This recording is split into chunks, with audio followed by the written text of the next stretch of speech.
Hola, ¿cómo están? Vamos a continuar con nuestro estudio del libro de Romanos. Estamos en Romanos capítulo 14, ya estamos por terminar la carta. Y hoy vamos a hablar de un tema bastante complejo, realmente es un capítulo bastante complicado de interpretar, pero diseccionando versículo a versículo y además considerando el contexto histórico del que tenemos información, podemos precisar bastante bien lo que la Escritura quiere decirnos y enseñarnos aquí. Y es un tema bien interesante, ¿no? Que realmente es bastante importante para la vida cristiana. Recordemos que Pablo ya desde algunos capítulos viene hablando de la iglesia y de la vida en comunidad cristiana. Entonces este es un principio muy importante para relacionarnos con otros cristianos. En particular aquí en este capítulo, el capítulo 14, el apóstol nos presenta dos tipos de cristianos, el cristiano fuerte en la fe y el cristiano débil en la fe, de acuerdo con esta clasificación. Vamos a ver a qué se refiere este asunto.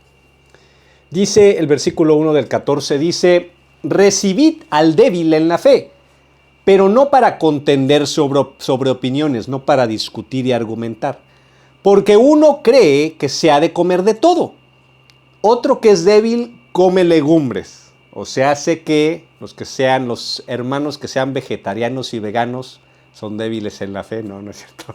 Aquí el tema es otro, ¿no? ¿Qué tiene que ver con comer carne? Los fuertes comen carne, ahorita vamos a ver, y los débiles solo verduras, ¿no?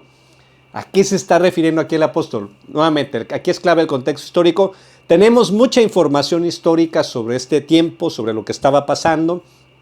Podemos correlacionar con el capítulo 8 de Primera de Corintios, que trata sobre el mismo tema, el apóstol Pablo, y sabemos a qué se está refiriendo.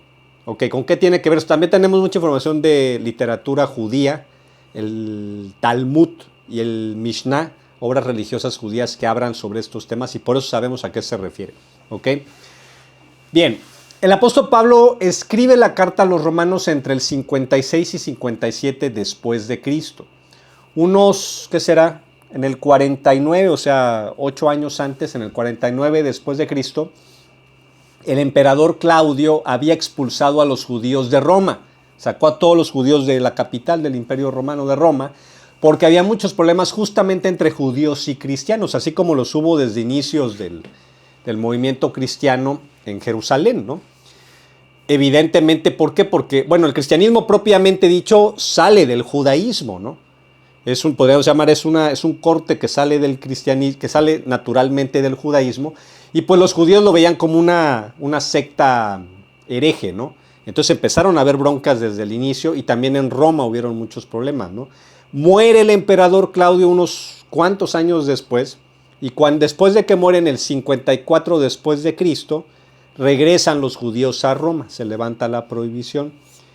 Quiere decir que tenía unos 2 años cuando Pablo escribe la carta a los romanos, cuando había judíos en Roma y había judíos cristianos en Roma. Muchos judíos se convirtieron también al cristianismo. ¿Qué sucede? Que en las iglesias en Roma, en las congregaciones, en los grupos en casa que había, pues empezaron a convivir cristianos no judíos, romanos o griegos, lo que sea, con cristianos judíos. Y esto pues fue receta para conflicto. En particular, aquí está el tema sobre la dieta, sobre temas de qué se come, qué no se come. Recordemos que los judíos traen restricciones en el judaísmo en el Antiguo Testamento muy fuertes de dieta, ¿no?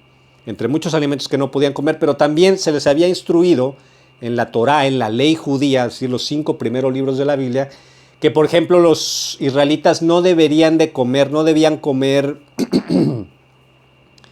carne que tuviera sangre. Entonces ellos desangraban completamente la carne, es lo que se le llama carne kosher, que hasta la fecha la siguen comiendo así los judíos, sin sangre y bajo otro tipo de regulaciones religiosas del Antiguo Testamento. ¿Por qué? Bueno, pues es otro tema, ¿no? Porque la vida está en la sangre, enseña el Antiguo Testamento. Entonces les estaba prohibido comer sangre, ¿no? Además teníamos el antecedente de Daniel, el profeta Daniel del Antiguo Testamento, que con sus amigos, estando en el exilio en Babilonia, se negaron a comer carne que había sido sacrificada a los dioses de Babilonia. ¿Ok?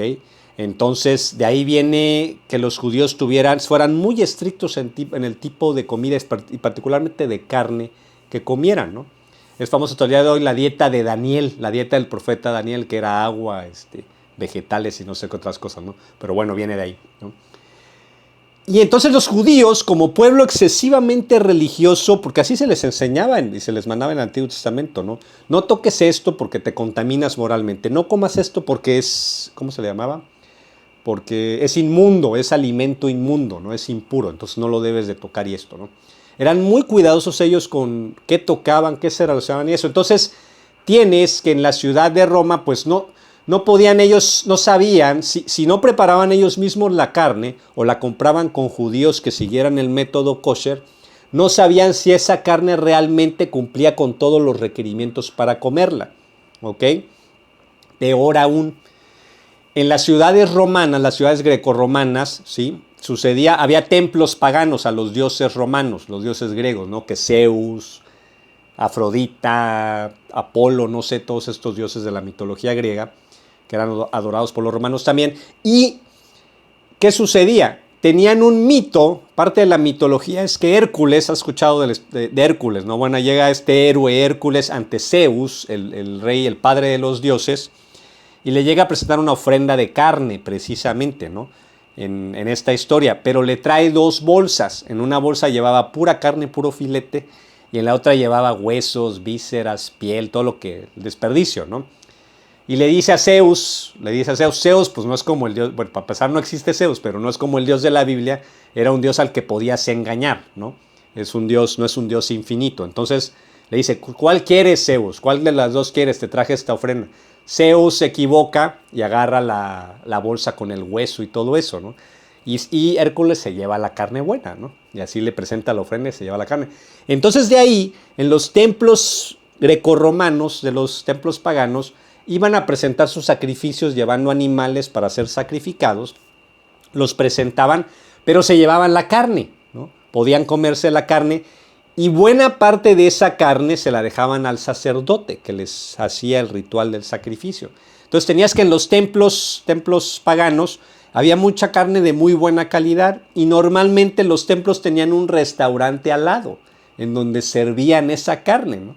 El restaurante, la senaduría de Apolo, la senaduría de Afrodita estaban ahí pegaditos, ¿no? Y había muy buena carne y mucha gente llegaba. Por lo que se entiende, muchos cristianos no judíos comían esa carne, ¿no? Comían esa carne, ¿no? El Nuevo Testamento deja muy en claro que no hay, después de Jesús se establece la abolición de la ley del Antiguo Testamento, entonces puedes comer de todo, ¿no? Ya no estás sujeto a estas regulaciones del Antiguo Testamento. Y la carne es algo material. Dice Jesús, no te preocupes por contaminarte de algo externo a ti, que si comes algo que te contamine moralmente o bebes un agua inmunda o espiritualmente contaminada, no, preocúpate del corazón. El pecado viene aquí adentro más que de afuera, ¿no? Entonces, pues muchos cristianos comían esa carne sin problema, ¿no? O compraban carne en el mercado que no importaba si la habían sacrificado a Zeus o no, pues la comían. Y los judíos no la tocaban, preferían no comer carne porque no sabían si la carne del mercado estaba espiritualmente contaminada, ¿sí? O mucho menos iban a irse a meter a la senaduría del dios Zeus a comer carne que había sido sacrificada a los ídolos. De hecho, en 1 Corintios 8 esto está más claro. En el primer versículo dice, ahora, con respecto a la pregunta acerca de la comida que ha sido ofrecida a ídolos, es cierto que todos tenemos información sobre este tema. Pero bueno, ahorita lo vamos a retomar 1 Corintios 8. Pero justamente está hablando de este tema también, ¿no? Entonces, aquí Pablo le llama débil al cristiano judío, porque su conciencia no se siente seguro de su salvación en Cristo. Es decir, cree que su salvación puede estar en riesgo por comer cosas o por lo que hace o deje de hacer. No tiene tan clara la idea de la gracia, ¿no? Entonces tiene una conciencia débil, le llaman otras traducciones, ¿no? Fíjate que aquí es interesante, aquí Pablo teológica o doctrinalmente se alinea con los fuertes, es decir, puedes comer carne, no hay nada inmundo en sí mismo, es comida, la carne comida, eso es para el cuerpo, ¿no? No te va a afectar eso espiritual ni moralmente, ¿no? La carne en sí. Ahora, otra cosa es que tú vayas y presentes un sacrificio en un templo pagano. Eso está estrictamente prohibido. No te vas a inclinar ante ningún otro dios. Eso es mandamiento eterno, ¿no? Y más considerando que la Escritura dice que cualquier ídolo, cualquier falso dios al que te inclines, Lo que no sabes es que hay un demonio detrás, ¿no? Que te está controlando y te está engañando, ¿no? Para mantenerte esclavo, ¿no? Entonces, por supuesto, para un cristiano está completamente prohibido participar en un acto de adoración a alguien que no sea el Jesucristo, el Dios creador, ¿sí? Pero otra cosa es comer la carne, aunque haya sido ofrecida a ídolos, no te va a hacer daño, moralmente no te contamina, es pura carne, ¿no? Ni existe en esos ídolos, ¿no? Entonces aquí dice, están en lo correcto, los que comen carne no pasa absolutamente nada. Pero dice, pero no discutas con el débil. Recibe al débil, no discutas con él, no entres en discusión con él, ¿no? Dice aquí en el versículo 4, el 3, perdón, el que come, o sea, el fuerte, no menosprecia al que no come, no te burles de él, ¿no? Hey, tú, ¿cómo eres tan, no entiendes que la carne no te hace daño, que no te metas en ese tipo de discusiones, ¿no? Y el que no come, el débil, no juzgues al que come, ¿no? Ese pecador comiendo carne, no hay un tema de pecado ahí. Tú no quieres comer, no te sientes tranquilo con eso, pero déjalo, no lo juzgues ni le critiques, ¿no? Porque Dios lo ha recibido. ¿Tú quién eres que juzgas al siervo ajeno, ¿no? Para su propio Señor un siervo está bien o está mal y estará firme porque poderoso es el Señor para hacerlos estar firme. En el versículo 5 amplía un poco el tema, dice, uno hace diferencia entre un día y otro día, otro juzga iguales todos los días. Cada uno esté plenamente convencido en su propia mente. ¿Qué es esto del día y el no día? Pues está refiriendo al sábado. Nuevamente los cristianos judíos seguían con mucho tema de si se tenía que no guardar o no el sábado. En el sábado, el séptimo día, los judíos no trabajan, no deben hacer nada, tienen prohibido trabajar. Es un mandamiento del Antiguo Testamento. Muchos lo siguen, bueno, los judíos lo siguen respetando y guardando. Los adventistas, por ejemplo, las iglesias estas del séptimo día, se enfocan muchísimo en guardar el sábado, a pesar de que el Nuevo Testamento claramente dice que no es necesario ya guardarlo.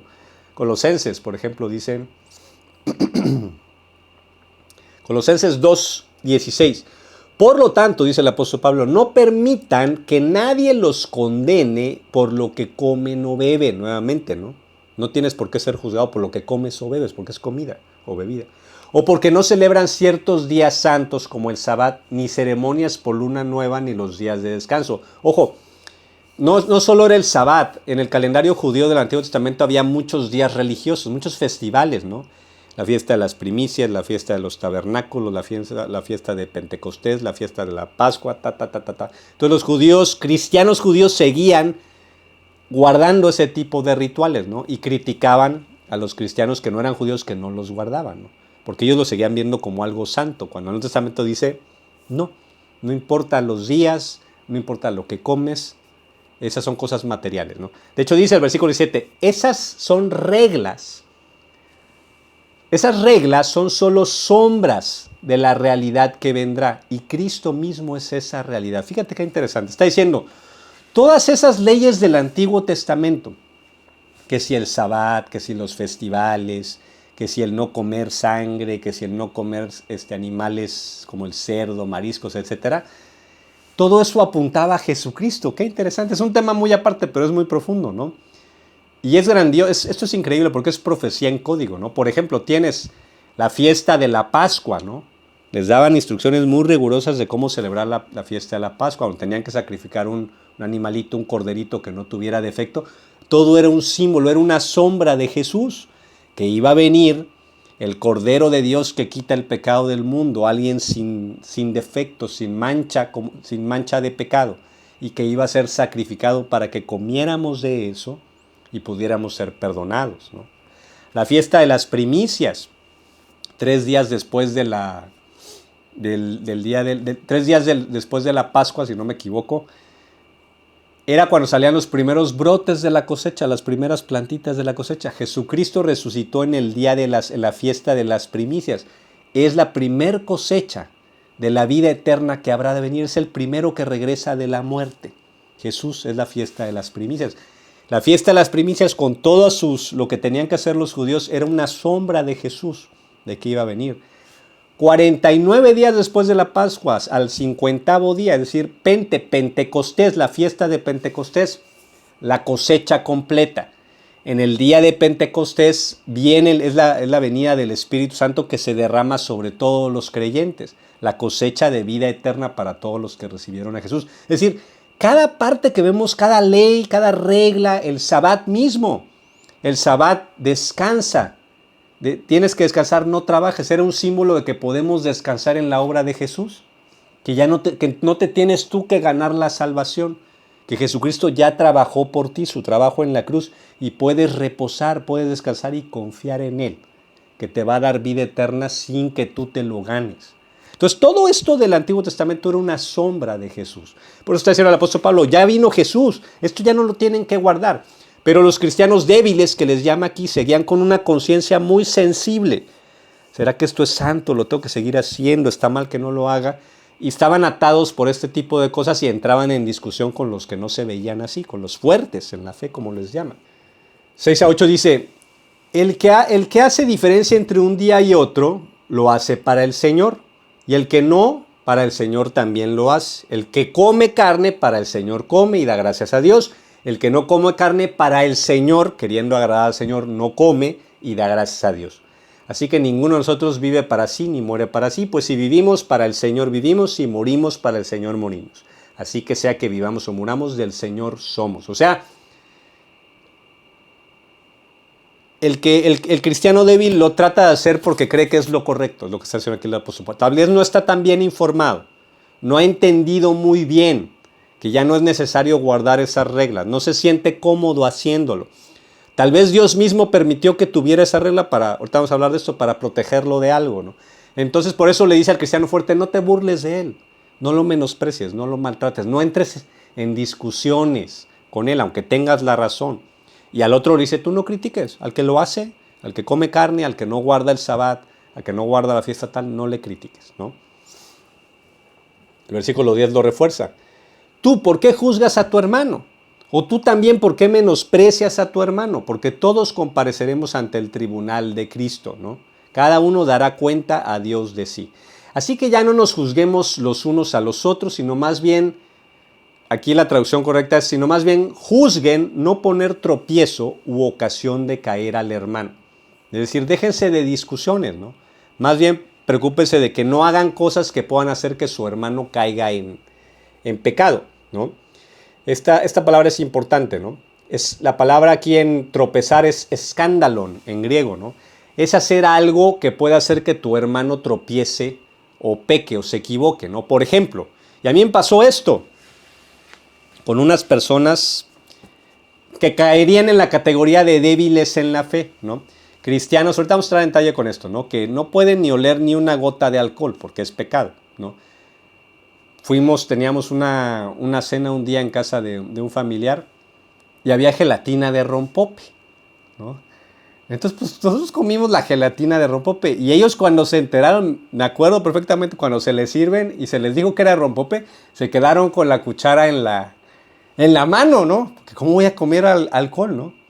Y yo malamente, sin aplicar y sin recordar este pasaje, ¿no?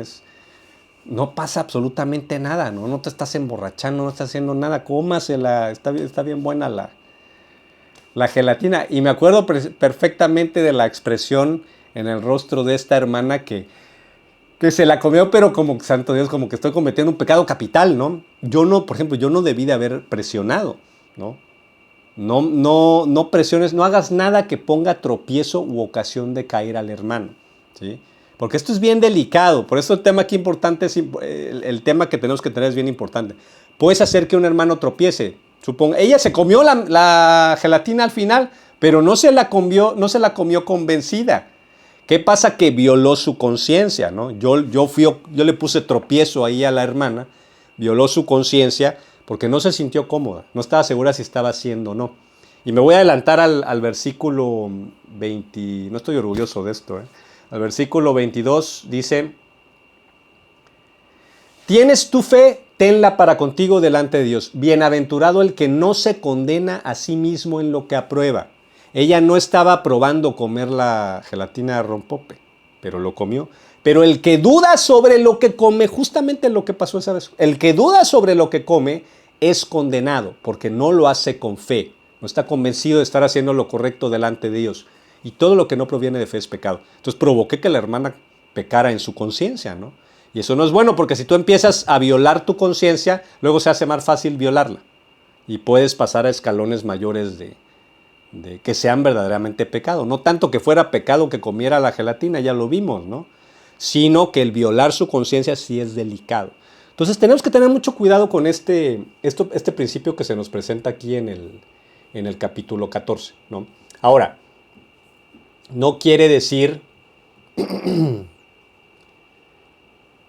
Voy a leer este versículo, fíjate, dice: no hagas que por la comida tuya se pierda aquel por quien Cristo murió. No destruyas la obra de Dios por causa de la comida. Todas las cosas a la verdad son limpias. No pasa nada con lo que comas o bebas, ¿no? Pero es malo que el hombre haga tropezar a otros con lo que come. Está aplicadísimo para lo que les estoy platicando, ¿no?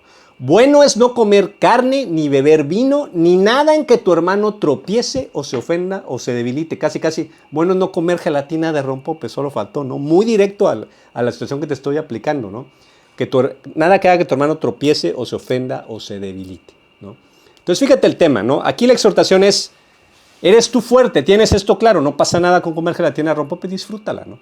Pero no forces, no presiones, no te burles, no menosprecies a tu hermano débil, que sí tiene un problema de conciencia con esto, porque le puedes hacer pecar, ¿no? Pecar en conciencia, y eso es delicado.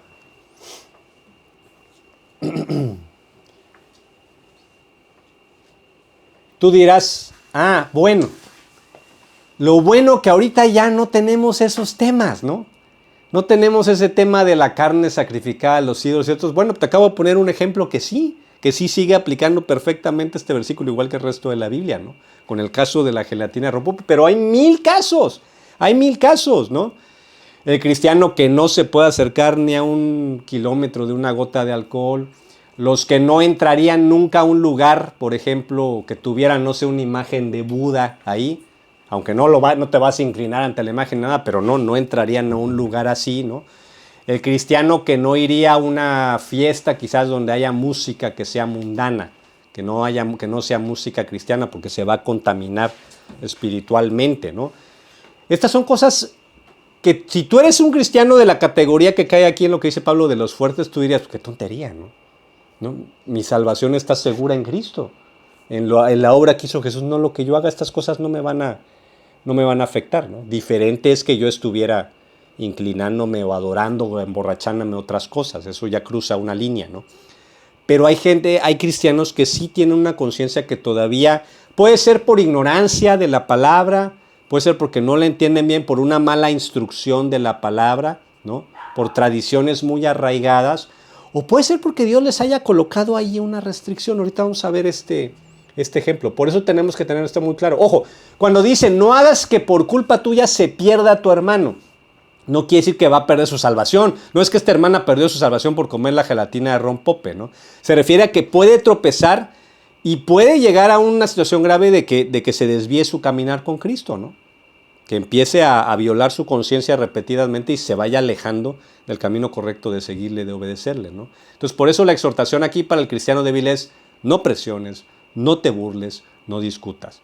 Para el cristiano débil también hay una exhortación: no critiques, ¿no? Deja que se coma su gelatina de rompope, ¿no? No le señales, no le acuses, ¿no? Porque Dios le ha recibido, dice la Escritura, y su salvación está segura en Cristo, ¿no? No es un tema no tiene nada que ver con esto, ¿no? Bueno, entonces la gran exhortación es esa, ¿no? Soportemos las debilidades de los cristianos con una conciencia débil. Y los cristianos débiles, no critiquemos a los cristianos que están seguros en estas libertades que da la salvación de Cristo, ¿no? La siguiente semana vamos a continuar con otra segunda gran implicación de estos principios que vemos en Romanos 14. Te invito a que te suscribas al canal y a que compartas el mensaje. Que Dios te bendiga.